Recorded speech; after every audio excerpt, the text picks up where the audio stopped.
1504년 한양 창덕궁. 그날 밤은 유난히 어두웠습니다. 달빛조차 먹구름에 가려 궁궐 안은 칠흑 같은 어둠에 잠겨 있었습니다. 가을바람이 차갑게 불어왔고 낙엽이 궁궐 마당을 굴러다녔습니다. 그런데 그 고요한 밤을 찢는 소리가 들려왔습니다. 비명이었습니다. 사람이 맞아 죽어가는 비명이었습니다. 궁녀들은 떨며 귀를 막았습니다. 내관들은 숨을 죽이며 고개를 숙였습니다. 신하들은 창백한 얼굴로 서로를 바라보았습니다. 누구도 감히 그 소리가 나는 곳으로 다가갈 수 없었습니다. 왜냐하면 그 소리는 대전 마당에서 나고 있었고 거기서는 조선의 왕이 직접 누군가를 때리고 있었기 때문입니다. 왕의 주먹이 내려갈 때마다 뼈 부러지는 소리가 들렸습니다. 왕의 발길질이 이어질 때마다 신음소리가 새어나왔습니다. 그리고 마침내 그 소리마저 멎었을 때 두 구의 시신이 피로 얼룩진 채 마당에 널브러져 있었습니다. 맞아 죽은 사람들은 성종의 후궁이었던 엄씨와 정씨였습니다. 왕의 할머니뻘 되는 나이 많은 여인들이었습니다. 하지만 왕의 분노는 여기서 끝나지 않았습니다. 연산군은 차갑게 명령했습니다. 저 죄인들의 시신을 소금에 절여라. 사람을 젓갈처럼 만들라는 명령이었습니다. 신하들은 귀를 의심했습니다. 전하, 그것은 차마 할 수 없는 일이옵니다. 하지만 연산군의 목소리는 더욱 차가워졌습니다. 명령이다. 소금에 절인 후 산과 들에 뿌려버려라. 그 어떤 흔적도 남기지 말라. 조선 건국 이래 이런 끔찍한 일은 없었습니다. 왕이 직접 사람을 때려 죽이고 그 시신을 짐승만도 못하게 다루는 일은 상상조차 할 수 없는 일이었습니다. 이 끔찍한 명령을 내린 왕의 이름은 연산군이었습니다. 여러분, 연산군 하면 무엇이 떠오르십니까? 조선 최악의 폭군, 폐륜의 대명사, 미치광이 왕, 온갖 악명이 그의 이름에 붙어 있습니다. 하지만 저는 오늘 여러분께 한 가지 질문을 던지고 싶습니다. 연산군은 과연 태어날 때부터 괴물이었을까요? 아니면 그를 괴물로 만든 무언가가 있었을까요? 만약 여러분의 어머니가 억울하게 죽임을 당했다면, 그것도 여러분이 어렸을 때 죽었는데 그 사실조차 20해 동안 철저히 숨겨졌다면, 여러분은 진실을 알았을 때 어떻게 하시겠습니까? 복수하시겠습니까? 아니면 용서하시겠습니까? 오늘 우리가 함께 걸어갈 이야기는 단순한 폭군의 광기가 아닙니다. 한 소년이 어떻게 조선 역사상 가장 잔혹한 왕이 되었는지 그 비극의 뿌리부터 끝까지 낱낱이 들여다보겠습니다. 그리고 그 과정에서 우리는 발견하게 될 것입니다. 악은 하루아침에 만들어지지 않는다는 것을, 괴물은 태어나는 것이 아니라 만들어진다는 것을 말입니다. 지금부터 전해지는 내용은 조선 왕조실록과 여러 사료, 그리고 후대에 전해지는 야사와 구전을 바탕으로 재구성한 이야기입니다. 이야기는 1476년 조선 성종 시대로 거슬러 올라갑니다. 성종, 여러분은 이 왕에 대해 얼마나 아십니까? 조선 제9대 왕 성종은 경국대전을 완성한 성군으로 역사에 기록되어 있습니다. 경국대전이란 조선의 모든 법률을 집대성한 법전입니다. 나라를 다스리는 근본 원칙을 세운 것이죠. 성종이라는 묘의 성자는 이루성, 완성할 성입니다. 무언가를 이루었다는 뜻입니다. 그만큼 훌륭한 업적을 남긴 왕이었다는 의미입니다. 조선 왕조실록에 따르면 성종은 평생 신하들과 함께 학문을 토론하는 경연을 8,000회 이상 열었습니다. 거의 매일같이 공부한 셈입니다. 제위 25년 동안 하루도 거르지 않고 학문에 정진했습니다. 새벽 일찍 일어나 경전을 읽었고, 낮에는 신하들과 정책을 논의했으며 밤늦게까지 국정을 살폈습니다. 나라를 바로 세우기 위해, 백성을 잘 다스리기 위해 끊임없이 노력한 왕이었습니다. 신하들은 그를 존경했습니다. 백성들은 그를 칭송했습니다. 조선은 그의 치세 아래 안정과 번영을 누렸습니다. 그런 성종에게 1476년 성종 7년 큰 경사가 찾아왔습니다. 중전 윤씨가 아들을 낳은 것입니다. 그것도 첫째 아들이었습니다. 적장자. 이 단어가 얼마나 중요한지 아십니까? 적장자란 왕비가 낳은 아들 중에서도 맏아들을 의미합니다. 당시 조선은 적장자 계승을 원칙으로 했습니다. 왕비의 아들이면서 동시에 첫째라는 것. 이것은 왕위 계승의 정통성이 완벽하다는 뜻입니다. 후궁의 아들들과는 차원이 다른 지위입니다. 조선 전체가 기뻐했습니다. 이것은 한 집안의 경사가 아니라 나라 전체의 경사였습니다. 대를 이을 왕세자가 탄생한 것이니까요. 성종은 얼마나 기뻤을까요? 오랫동안 기다려온 적장자였습니다. 신하들은 얼마나 축하했을까요? 나라의 앞날이 밝다고 여겼을 것입니다. 궁궐 곳곳에서 축하 잔치가 벌어졌습니다. 백성들에게는 특별히 은혜를 베풀었습니다. 죄수들을 사면하고 세금을 감면해 주었습니다. 온 나라가 기쁨에 들떠 있었습니다. 그 아기가 바로 훗날 연산군이라 불리게 되는 이성입니다. 총명하고 영특한 아이로 자랐습니다. 성종은 그를 무척 사랑했습니다. 신하들도 그에게 기대를 걸었습니다. 모든 것이 완벽해 보였습니다. 하지만 이 기쁨은, 이 축복은, 이 완벽함은 오래가지 못했습니다. 불과 3년 후 아무도 예상하지 못한 끔찍한 일이 벌어지기 시작합니다. 이 영상이 마음에 닿았다면 구독 한 번만 눌러주세요. 여러분의 구독이 더 좋은 영상을 만들 힘이 되고 제게 큰 용기를 줍니다. 1479년 성종 10년 6월 1일, 이날은 특별한 날이었습니다. 중전 윤씨의 생일이었습니다. 왕비의 생일이라면 궁궐 전체가 축하해야 할 날입니다. 아침부터 궁녀들이 분주히 움직였을 것입니다. 중전의 처소를 꾸미고 음식을 준비하고 축하 행사를 준비했을 것입니다. 윤씨는 기대에 부풀어 있었을 것입니다. 남편인 왕이 자신을 축하하러 올 것이라 믿었을 테니까요. 하지만 성종은 이상한 행동을 했습니다. 그날 밤 아내의 생일을 축하하러 가지 않은 것입니다. 대신 다른 후궁의 처소로 향했습니다. 정확히 어느 후궁인지는 실록에 명확히 기록되어 있지 않지만 성종이 그날 밤 중전이 아닌 다른 여인에게 갔다는 것은 분명합니다. 고함소리가 궁궐 담장을 넘어갔습니다. 울음소리가 밤하늘에 울려 퍼졌습니다. 물건 깨지는 소리가 요란했습니다. 궁궐 전체가 술렁였습니다. 모두가 숨죽이며 그 소리를 들었습니다. 왕과 왕비가 싸우고 있었습니다. 그런데 그 순간 중전 윤씨는 돌이킬 수 없는 실수를 저질렀습니다. 분노를 참지 못하고 성종의 얼굴을 손톱으로 핥힐 것입니다. 왕의 얼굴, 용안에 상처를 낸 것입니다. 조선에서 이것은 상상할 수 없는 일이었습니다. 왕의 몸은 하늘이 내린 신성한 것으로 여겨졌습니다. 함부로 건드릴 수 없는 것이었습니다. 하물며 얼굴에 상처를 낸다는 것은 용서받을 수 없는 대역죄였습니다.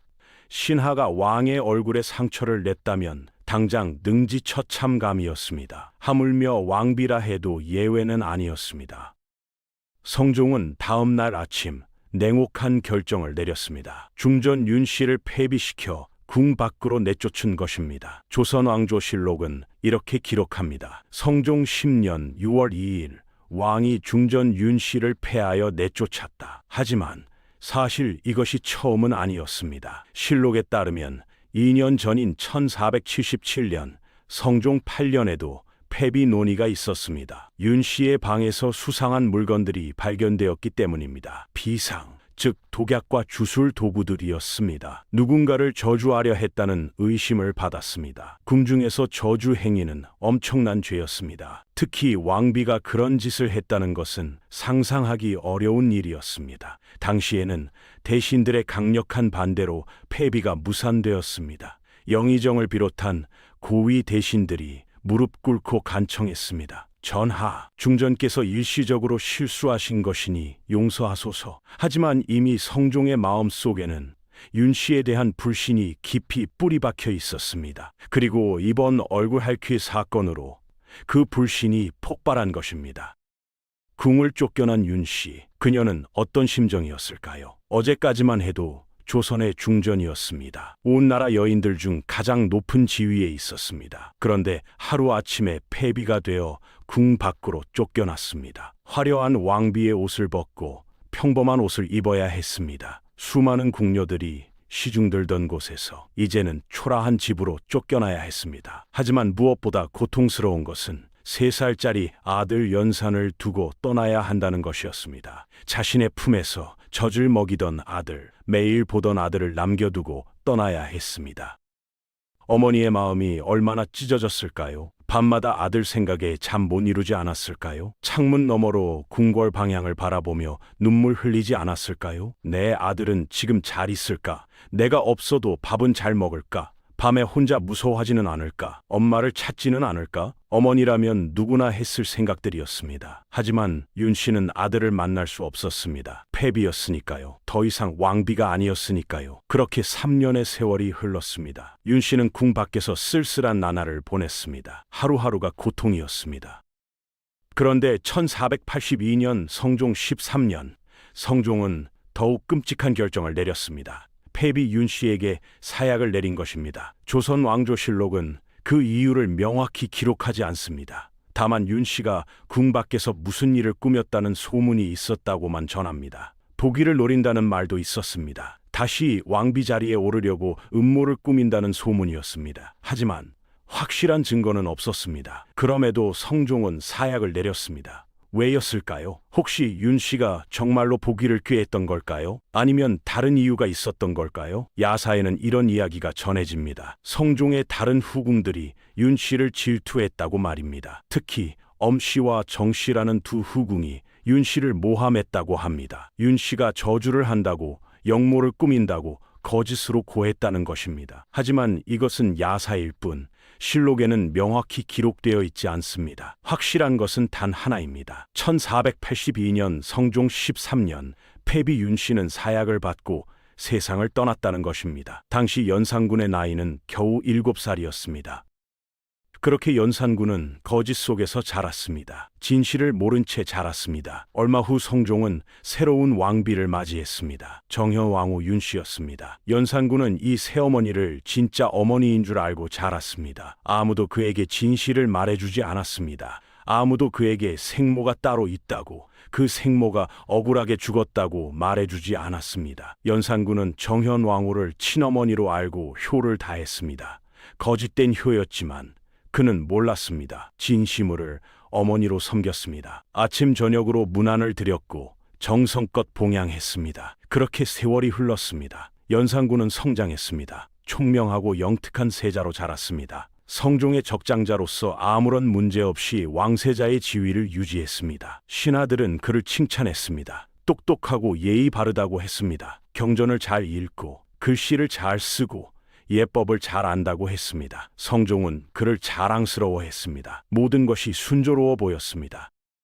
그리고 1494년 성종 25년 12월 성종이 세상을 떠났습니다. 재위 25년 만이었습니다. 연산군은 19살의 나이로 조선의 제10대 왕으로 즉위했습니다. 정통성은 완벽했습니다. 적장자였으니까요. 신하들의 지지도 받았습니다. 백성들도 기대했습니다. 성종의 아들이니 성종처럼 훌륭한 왕이 되리라고 믿었습니다. 모든 것이 순조로워 보였습니다. 하지만 연산군은 여전히 진실을 몰랐습니다. 자신의 진짜 어머니가 누구였는지, 그리고 그녀가 어떻게 죽었는지 말입니다. 그는 정현왕후를 진짜 어머니로 알고 효를 다했습니다. 거짓된 효였지만 그는 몰랐습니다. 하지만 운명은 그에게 진실을 숨기지 않았습니다. 때가 되면 진실은 드러나는 법이니까요.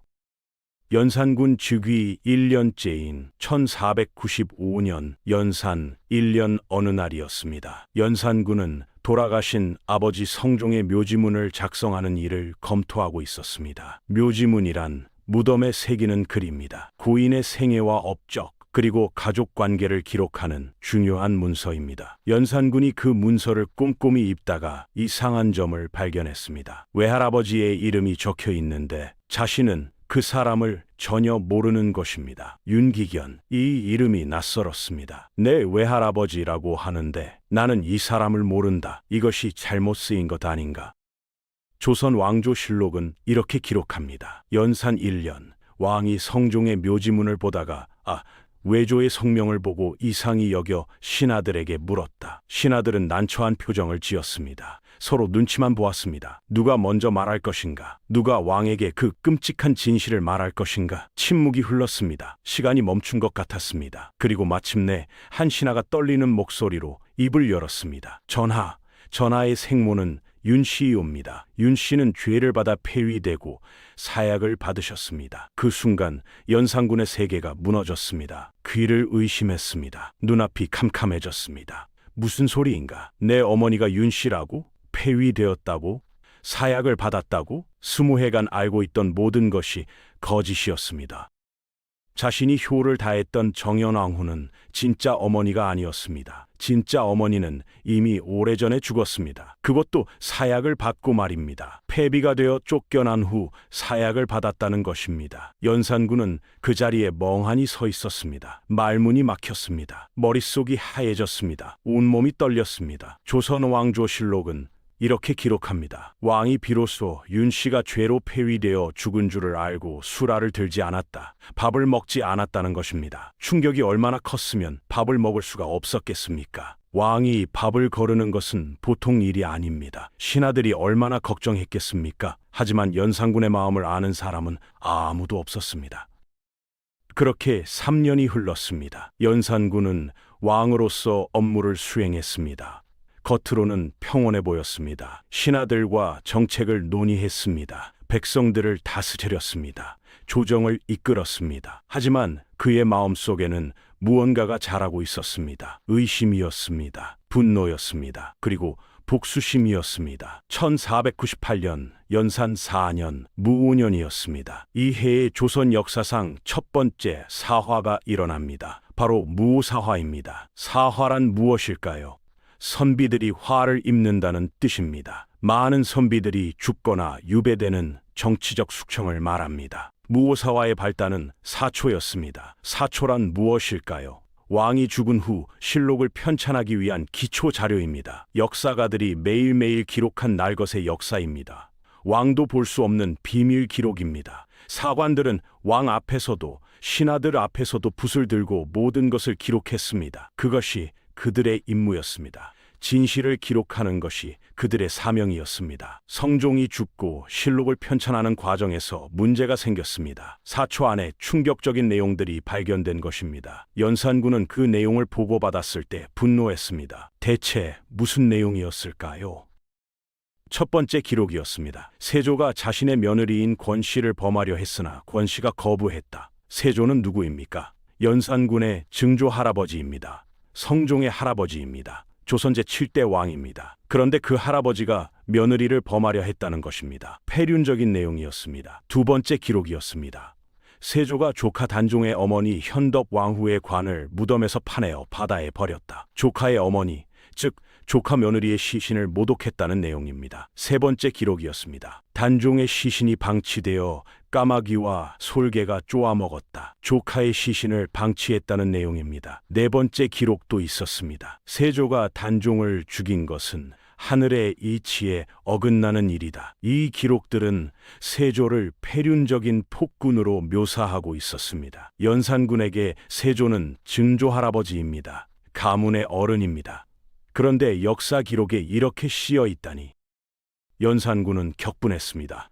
이런 기록을 쓴 자가 누구냐? 김일손이라는 사관이었습니다. 당시 30대 초반의 젊은 학자였습니다. 홍문관 부수찬이었습니다. 연산군은 김일손을 잡아들였습니다. 감히 선왕을 이렇게 기록하느냐? 네 죄를 물어야겠다. 신하들은 떨었습니다. 왕의 분노가 심상치 않았기 때문입니다. 하지만 여기서 사건이 끝나지 않았습니다. 한 인물이 이 사건을 더욱 크게 키워갔습니다. 바로 유자광이었습니다. 유자광, 이 이름을 기억하십시오. 이 사람은 조선 역사상 가장 악명 높은 간신 중 한 명입니다. 그는 모함과 음모로 출세한 사람이었습니다. 당시 조정 신료들이 극도로 싫어하던 인물이었습니다. 특히 삼사라 불리는 사간원, 사헌부, 홍문관의 선비들은 유자광을 증오했습니다. 왜냐하면 유자광은 그들과 정반대의 길을 걸었기 때문입니다. 선비들은 정도를 걸으려 했고 유자광은 간교한 길을 걸었습니다. 선비들은 원칙을 지키려 했고 유자광은 권력을 위해 무엇이든 했습니다. 그런 유자광이 이 사초 사건을 기회로 삼았습니다. 연산군에게 접근해 더 많은 불씨를 던진 것입니다. 유자광이 가져온 것은 김일손의 스승 김종직이 쓴 글이었습니다. 조의제문이라는 글이었습니다. 이 글의 내용은 이랬습니다. 나는 초나라 회왕인데 항우에게 살해당해 강물에 버려졌다. 하늘과 땅처럼 한이 끝이 없구나. 회왕의 호는 지금까지 떠돌고 있다. 얼핏 보면 중국 역사 이야기 같습니다. 하지만 유자광은 이것을 교묘하게 해석했습니다. 전하, 이 글을 자세히 보십시오. 회왕을 단종으로, 항우를 세조로 바꿔 읽으면 어떻게 됩니까? 이것은 세조께서 단종을 죽인 것을 비난하는 글입니다. 이것은 역대왕을 욕되게 하는 불경한 글입니다. 연산군은 다시 한번 분노했습니다. 김종직이라는 자가 이런 글을 썼단 말이냐? 그렇습니다, 전하. 김일소는 그 김종직의 제자입니다. 스승과 제자가 함께 선왕을 모독한 것입니다. 유자광의 말은 계속되었습니다. 전하, 이들은 삼사의 핵심 인물들입니다. 이들을 처벌하지 않으면 전하의 권위가 서지 않을 것입니다. 조선왕조실록은 이렇게 기록합니다. 무오년 7월 김일손을 능지처참했다. 하지만 연산군의 분노는 여기서 끝나지 않았습니다. 김일손의 스승 김종직은 어떻게 되었을까요? 문제는 김종직이 이미 죽었다는 것입니다. 몇 년 전에 병으로 세상을 떠났습니다. 이미 무덤에 묻혔습니다. 하지만 연산군은 그것으로 끝낼 생각이 없었습니다. 김종직이 비록 죽었으나 그의 죄를 묻어야 한다. 부관참시하라. 부관참시, 듣기만 해도 소름이 돋는 형벌입니다. 무덤을 파헤쳐 관을 꺼내고 시신의 목을 베어 거리에 내거는 형법입니다. 죽은 사람을 다시 죽이는 것입니다. 여러분, 상상이 되십니까? 조상을 극진히 섬기는 조선 사회에서 이것은 상상할 수 없는 형벌이었습니다. 죽어서도 편히 쉴 수 없게 만드는 것입니다. 자손들에게는 씻을 수 없는 치욕을 안기는 것입니다. 하지만 연산군은 주저하지 않았습니다. 김종직의 무덤이 파헤쳐졌습니다. 관이 꺼내졌습니다. 시신의 목이 잘렸습니다. 그리고 거리에 내걸렸습니다. 사람들은 공포에 떨었습니다. 신하들은 숨죽였습니다. 왕이 변하고 있었습니다. 그 온화했던 젊은 왕이 변하고 있었습니다. 무오사화로 조선 왕조실록에 따르면 50여 명이 죽거나 유배되었습니다. 조선 최초의 사화였습니다. 선비들이 대거 화를 입은 첫 번째 사건이었습니다. 하지만 사람들은 아직 몰랐습니다. 이것은 시작에 불과하다는 것을 말입니다. 더 끔찍한 일이 기다리고 있다는 것을 말입니다. 무오사화 이후 6년이 흘렀습니다. 연산군은 여전히 진실을 몰랐습니다. 어머니가 정확히 왜 죽었는지, 누가 어머니를 죽음으로 몰아갔는지 말입니다. 그는 어머니 윤 씨가 죄를 지어 죽었다고만 알고 있었습니다. 하지만 그의 마음속에는 의문이 자라고 있었습니다. 정말 어머니가 죄를 지었을까? 정말 사약을 받을 만큼 큰 죄를 지었을까? 혹시 억울한 것은 아닐까? 하지만 아무도 그에게 자세히 말해주지 않았습니다. 아무도 그 진실을 털어놓지 않았습니다. 왕이 물어봐도 신하들은 입을 다물었습니다. 무서웠기 때문입니다. 연산군의 성격이 점점 변하고 있었기 때문입니다. 무오사화 이후 연산군은 더욱 의심 많아졌습니다. 더욱 냉혹해졌습니다. 신하들은 그런 연산군을 두려워했습니다.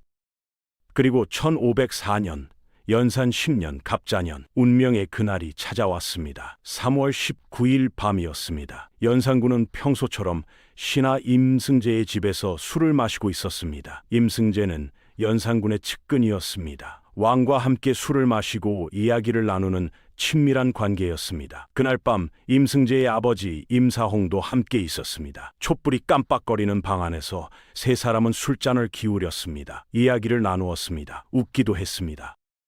하지만 시간이 지날수록 임사홍의 얼굴이 점점 어두워졌습니다. 무언가 고민하는 표정이었습니다. 말하고 싶은데 차마 말하지 못하는 표정이었습니다. 술잔을 들었다 내렸다를 반복했습니다. 한숨을 쉬었습니다. 연산군이 그것을 알아챘습니다. 임사홍, 무슨 일이요? 얼굴이 좋지 않소? 임사홍은 머뭇거렸습니다. 술잔을 또 들었다 내렸습니다. 그리고 마침내 결심한 듯 입을 열었습니다. 전하, 제가 한 가지 아뢰지 않을 수 없는 일이 있사옵니다. 무슨 일이요? 전하의 생모 윤 씨께서 억울하게 돌아가셨습니다. 그 순간 연산군의 손이 멈췄습니다. 술잔을 든 손이 공중에 멈췄습니다. 무슨 말이요? 성종의 후궁 엄씨와 정씨가 윤 씨를 모함했습니다. 그 모함 때문에 윤 씨께서 사약을 받으셨습니다. 윤 씨께서는 아무 죄가 없으셨습니다. 임사홍의 말이 계속되었습니다. 엄씨와 정씨가 질투심에 윤 씨를 모함했습니다. 거짓으로 윤 씨가 저주를 한다고, 영모를 꾸민다고 모함했습니다.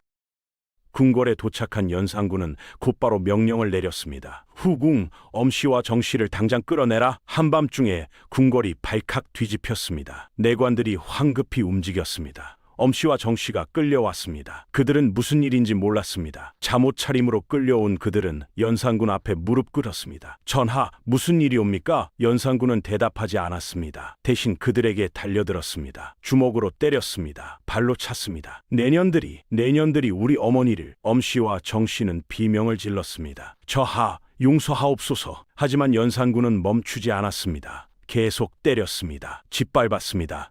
온몸으로 그들을 짓밟았습니다. 신하들이 말렸지만 소용없었습니다. 연산군의 분노는 멈출 줄 몰랐습니다. 20해간 쌓인 분노였습니다. 어머니를 잃은 슬픔이었습니다. 진실을 숨겨왔던 세월에 대한 배신감이었습니다.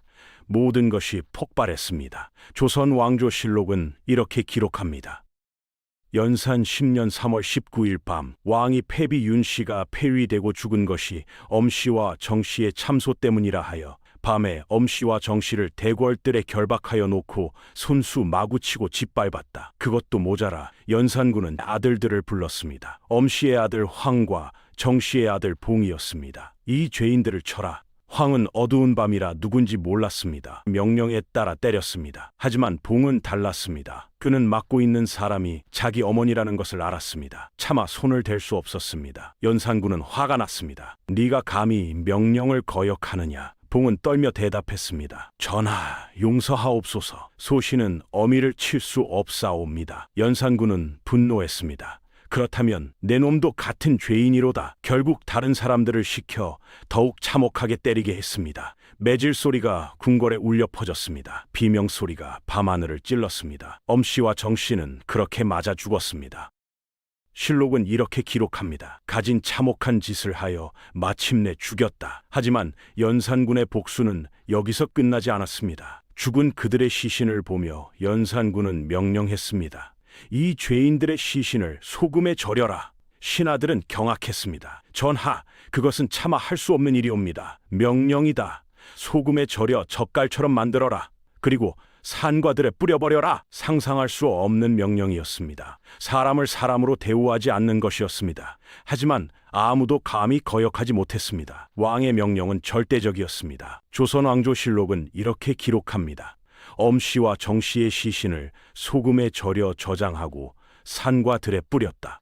조선 역사상 유례없는 일이었습니다. 사람들은 공포에 떨었습니다. 신하들은 아무 말도 못했습니다. 왕이 완전히 변했습니다. 하지만 연산군은 멈추지 않았습니다.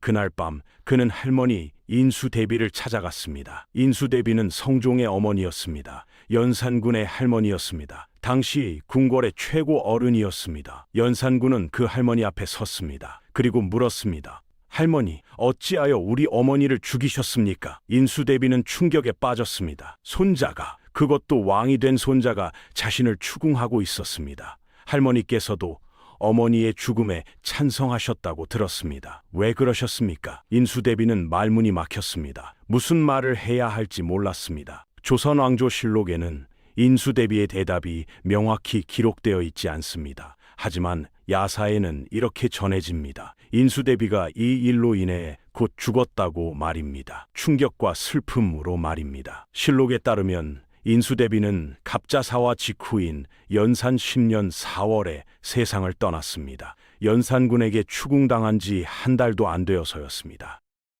여러분, 연산군의 심정이 이해가 되십니까? 20해간 숨겨졌던 진실을 알게 되었습니다. 어머니가 억울하게 죽었다는 것을 알게 되었습니다. 그 분노와 슬픔이 얼마나 컸겠습니까? 하지만 그의 복수 방식은 너무나 잔혹했습니다. 사람들은 두려워했습니다. 왕이 변하고 있었습니다. 그 젊고 총명했던 왕이 괴물로 변하고 있었습니다. 하지만 연산군의 복수는 여기서 끝나지 않았습니다. 이것은 시작에 불과했습니다. 연산군은 명령했습니다. 어머니의 죽음과 관련된 모든 자를 찾아내라. 조사가 시작되었습니다. 누가 어머니의 폐위에 찬성했는가? 누가 사약에 찬성했는가? 누가 침묵했는가? 모든 것이 조사되었습니다. 20해 전의 일들이 하나하나 밝혀졌습니다. 당시 참여했던 대신들의 명단이 작성되었습니다. 그 명단에는 놀랍게도 수많은 사람들의 이름이 올라 있었습니다. 영의정, 좌의정, 우의정, 육조의 판서들, 삼사의 관리들, 심지어 왕실의 종친들까지 모두가 어머니의 죽음에 찬성했거나 침묵했던 사람들이었습니다. 연산군은 그들을 하나하나 처벌했습니다. 이미 죽은 사람은 부관참시했습니다. 살아있는 사람은 죽이거나 유배 보냈습니다. 관직을 빼앗았습니다. 재산을 몰수했습니다. 가족들까지 연좌시켰습니다. 7개월 동안 이 숙청이 계속되었습니다. 이것은 무슨 뜻입니까? 왕에게 조금이라도 반대하면 죽인다는 뜻입니다. 조선은 공포에 떨었습니다. 신하들은 매일 아침 조회에 나갈 때마다 떨었습니다. 오늘은 무슨 일이 벌어질까? 오늘은 누가 화를 입을까? 혹시 나는 아닐까? 연산군은 새로운 형벌을 만들었습니다. 쇄골표풍이라는 형벌이었습니다. 무슨 뜻일까요? 무덤을 파헤쳐 시신을 꺼내고 뼈를 부수어 가루로 만들어 바람에 날려보낸다는 뜻입니다. 부관참시보다 더 끔찍한 형벌이었습니다. 죽은 사람을 완전히 사라지게 만드는 것입니다. 뼈조차 남기지 않는 것입니다. 조상을 섬기는 조선 사회에서 이것은 상상도 할 수 없는 형벌이었습니다. 자손들에게는 씻을 수 없는 치욕이었습니다. 하지만 연산군은 주저하지 않았습니다. 그는 공포를 통해 권력을 유지하려 했습니다. 실록은 이렇게 기록합니다. 연산 10년부터 연산 12년까지 조정의 공포 정치가 이어졌다. 여러분, 여기서 질문을 하나 던져보겠습니다. 연산군은 어머니의 복수에 성공했습니다. 어머니를 모함한 사람들을 죽였습니다. 어머니의 죽음에 찬성한 사람들을 처벌했습니다. 그렇다면 그는 행복했을까요? 마음이 편해졌을까요? 실록을 보면 그렇지 않았습니다. 오히려 그는 더 불안해졌습니다. 복수는 그를 해방시키지 못했습니다. 오히려 더 깊은 어둠 속으로 끌고 갔습니다. 어머니는 돌아오지 않았습니다. 20해간의 거짓과 배신은 지워지지 않았습니다. 그의 마음속 공허함은 채워지지 않았습니다. 오히려 더 커졌습니다. 연산군은 술에 빠졌습니다. 여자에 빠졌습니다. 밤낮으로 향락을 즐겼습니다. 국정은 팽개쳤습니다. 신하들의 충고를 듣지 않았습니다. 백성들의 고통을 외면했습니다. 그리고 이상한 일에 집착하기 시작했습니다. 바로 궁궐짓기였습니다. 연산군은 창덕궁과 창경궁을 대신할 거대한 궁궐 2개를 동시에 짓기 시작했습니다. 경덕궁과 인경궁이었습니다. 그 규모는 어마어마했습니다. 조선왕조실록에 따르면 3개월간 사용된 철이 10만 근이었습니다. 이것이 얼마나 많은 양인지 아십니까? 조선이 1년간 만드는 무기의 10배에 해당하는 양입니다. 그 많은 철을 궁궐 짓는 데 쓴 것입니다. 백성들의 고통은 극에 달했습니다. 궁궐 공사를 위해 전국에서 백성들이 강제로 동원되었습니다. 농사철에도 공사장으로 끌려갔습니다. 밤낮 없이 일해야 했습니다. 쉴 수도 없었습니다. 도망가면 잡혀와 더 심한 벌을 받았습니다. 많은 백성들이 과로로 죽었습니다. 실록은 이렇게 기록합니다. 백성들이 궁궐 공사로 고통받아 원망이 하늘을 찔렀다. 굴량미까지 가져다 썼습니다. 전쟁에 대비해 저장해둔 쌀을 궁궐 짓는 데 쓴 것입니다. 남한산성과 강화도에 비축해둔 곡식까지 가져다 썼습니다. 국고가 바닥났습니다. 그러자 연산군은 기발한 방법을 생각해냈습니다. 궁궐 재료를 바치는 사람에게 관직을 주기 시작한 것입니다. 나무를 바치면 관직을 주었습니다. 돌을 바치면 관직을 주었습니다. 흙을 바치면 관직을 주었습니다. 쇠를 바치면 관직을 주었습니다. 물을 바치면 관직을 주었습니다. 이것을 오행당상이라고 불렀습니다. 오행, 나무, 불, 흙, 쇠, 물의 5가지로 얻은 당상관이라는 뜻이었습니다. 돈만 있으면 누구나 관직을 살 수 있었습니다. 양반이 아니어도 괜찮았습니다. 공부를 하지 않아도 괜찮았습니다. 덕이 없어도 괜찮았습니다. 돈만 있으면 되었습니다. 사람들은 이것을 조롱했습니다. 조선왕조실록은 이렇게 기록합니다. 온갖 사람들이 당상관이 되니 따놓은 당상이라는 말이 생겼다. 따놓은 당상. 오늘날까지 쓰이는 말입니다. 그 유래가 바로 연산군 시대입니다.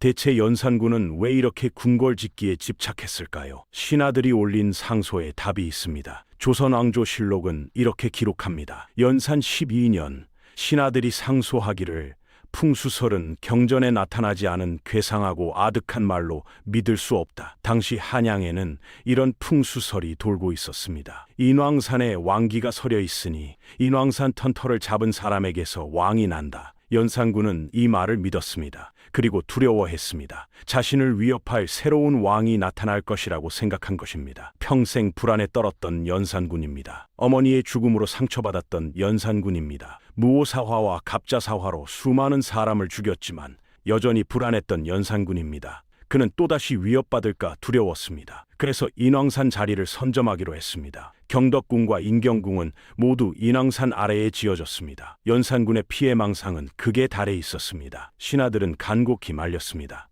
전하, 백성들이 고통받고 있습니다. 공사를 중단하소서. 하지만 연산군은 듣지 않았습니다. 과인이 하고자 하는 일을 감히 막느냐? 신하들은 파업을 했습니다. 조정에 나오지 않았습니다. 하지만 연산군은 그들을 처벌했습니다. 관직을 빼앗고 유배 보냈습니다. 조선왕조실록은 이렇게 기록합니다. 유자광이 반정군에 협조했다. 간신은 역시 간신이었습니다. 권력이 있는 곳으로 움직이는 것입니다. 연산군이 더 이상 권력을 유지할 수 없다고 판단하자 그를 버린 것입니다. 간신에게마저 버림받은 연산군, 그의 마지막은 참으로 비참했습니다. 반정군이 궁궐에 도착했을 때 연산군은 술에 취해 있었습니다. 그는 무슨 일이 벌어지는지 제대로 파악하지 못했습니다. 반정군이 들이닥쳤을 때야 정신을 차렸습니다. 무슨 일이냐? 감히 궁궐에 군사를 끌고 오느냐? 전하, 옥새를 내놓으시옵소서. 옥새는 왕의 도장입니다. 왕권의 상징입니다. 옥새를 빼앗기면 더 이상 왕이 아닙니다. 연산군은 저항하려 했습니다. 하지만 소용없었습니다. 주변에는 자신을 지켜줄 사람이 아무도 없었습니다. 신하들은 모두 떠났습니다. 군사들도 반정군에 가담했습니다. 연산군은 완전히 고립되어 있었습니다. 조선왕조실록은 이렇게 기록합니다. 연산 12년 9월 2일 박원종 등이 군사를 일으켜 궁궐에 들어가 연산군을 폐위시켰다. 옥사를 내놓고 동궁으로 옮기시죠. 연산군은 옥새를 내줄 수밖에 없었습니다. 그리고 동궁으로 쫓겨났습니다. 12년간 조선을 공포로 다스렸던 왕의 최후였습니다. 실록에 따르면 하루도 채 걸리지 않았습니다. 반정이 시작되고 끝나는데 하루도 걸리지 않았습니다. 그만큼 많은 사람들이 연산군을 버렸다는 뜻입니다. 그만큼 연산군에게는 편이 없었다는 뜻입니다. 반정군은 연산군을 폐위시키고 새로운 왕을 세웠습니다. 바로 연산군의 이복 동생 진성대군이었습니다. 후에 중종이라 불리는 인물입니다. 연산군은 강화도 교동도로 유배되었습니다. 섬으로 쫓겨난 것입니다. 더 이상 왕이 아니었습니다. 그냥 죄인이었습니다. 유배지에서 연산군은 어떤 생각을 했을까요? 어머니를 떠올렸을까요? 자신이 저지른 일들을 후회했을까요? 아니면 자신을 배신한 사람들을 원망했을까요? 우리는 알 수 없습니다. 실록에는 그의 마음이 기록되어 있지 않습니다. 하지만 한 가지는 분명합니다. 그는 불행했을 것입니다. 복수에 성공했지만 행복을 찾지 못했습니다. 왕이 되었지만 존경받지 못했습니다. 권력을 휘둘렀지만 사랑받지 못했습니다. 유배 생활 2달 만인 1506년 중종 1년 11월 조선 왕조실록에 따르면 연산군은 전염병으로 사망했습니다. 향년 31세였습니다. 너무 젊은 나이였습니다. 그의 무덤은 서울 도봉구에 있습니다. 왕의 무덤이지만 능이라 부르지 않고 묘라고 부릅니다. 폐위된 왕이기 때문입니다. 연산군 묘, 조선 최악의 폭군의 마지막 안식처입니다. 그곳에는 화려한 성물도 없습니다. 거창한 비석도 없습니다. 초라합니다. 쓸쓸합니다. 마치 그의 인생처럼 말입니다. 여러분, 연산군의 삶을 돌아보면 어떤 생각이 드십니까? 그는 분명 끔찍한 일들을 저질렀습니다. 사람을 사람으로 대우하지 않았고 백성들을 고통 속에 몰아넣었습니다. 신하들을 공포에 떨게 했고 나라를 혼란에 빠뜨렸습니다. 용서받을 수 없는 일들입니다. 하지만 한 가지 질문을 던져봅니다. 그는 태어날 때부터 괴물이었을까요? 아니면 환경이 그를 괴물로 만든 것일까요? 7살의 어머니를 잃었습니다. 하지만 그 사실조차 숨겨졌습니다. 20살이 되어서야 진실을 알았습니다. 어머니가 억울하게 죽었다는 것을 알았습니다. 그때 그의 마음에는 무엇이 자리 잡았을까요? 배신감이었을까요? 분노였을까요? 슬픔이었을까요? 아마도 그 모든 것이었을 겁니다. 연산군의 비극은 복수에 성공했지만 행복을 찾지 못했다는 것입니다. 어머니의 원수들을 모두 죽였지만 그의 마음속 공허함은 채워지지 않았습니다. 오히려 더 깊어졌습니다. 그래서 그는 술과 여자와 궁궐짓기에 빠졌습니다. 하지만 그 무엇도 그를 구원하지 못했습니다. 복수는 그를 해방시키지 못했습니다. 오히려 더 깊은 어둠 속으로 끌고 갔습니다. 증오는 증오를 낳았습니다. 폭력은 폭력을 낳았습니다. 그리고 결국 그는 모든 것을 잃었습니다. 만약 연산군이 다른 선택을 했더라면 어땠을까요? 만약 그가 복수 대신 용서를 선택했더라면, 만약 그가 증오 대신 이해를 선택했더라면, 만약 주변에 그를 진정으로 이해하고 위로해주는 사람이 있었더라면 역사는 달라졌을까요? 우리는 알 수 없습니다. 역사에 가정은 없으니까요. 하지만 한 가지는 분명합니다. 복수는 결코 사람을 행복하게 만들지 못한다는 것입니다. 증오는 증오를 낳을 뿐입니다. 연산군의 삶은 그것을 보여주는 비극적인 증거입니다. 여러분은 어떻게 생각하십니까? 연산군은 폭군일까요? 아니면 비극적인 희생자일까요? 그의 행동은 용서받을 수 없는 것일까요? 아니면 이해할 수 있는 것일까요? 만약 여러분이 연산군의 처지였다면 어떻게 하셨겠습니까? 복수를 선택하셨을까요? 아니면 용서를 선택하셨을까요? 만약 여러분의 어머니가 억울하게 죽었고 그 사실이 20해간 숨겨졌다면 여러분은 어떻게 하시겠습니까? 인생에서 우리는 종종 선택의 기로에 섭니다. 복수할 것인가? 용서할 것인가? 증오할 것인가? 이해할 것인가? 그 선택이 우리의 운명을 결정합니다. 연산군은 복수를 선택했고 그 선택이 그를 파멸로 이끌었습니다. 여러분은 어떤 선택을 하시겠습니까? 연산군의 이야기는 끝났지만 조선의 이야기는 계속됩니다. 연산군의 비극적인 삶을 통해 우리는 무엇을 배울 수 있을까요? 복수보다는 용서를, 증오보다는 이해를, 폭력보다는 대화를 선택하는 지혜를 배울 수 있지 않을까 싶습니다. 우리 모두의 인생에는 배신과 상처가 있습니다. 하지만 그 상처를 어떻게 다루느냐가 우리의 미래를 결정합니다. 연산군처럼 복수의 길을 걸을 것인가, 아니면 용서와 화해의 길을 걸을 것인가. 그 선택은 여러분의 몫입니다. 여러분의 삶에 평안이 함께하기를 바랍니다. 구독과 좋아요, 알림 설정을 부탁드립니다. 다음 영상에서 또 만나 뵙겠습니다. 감사합니다.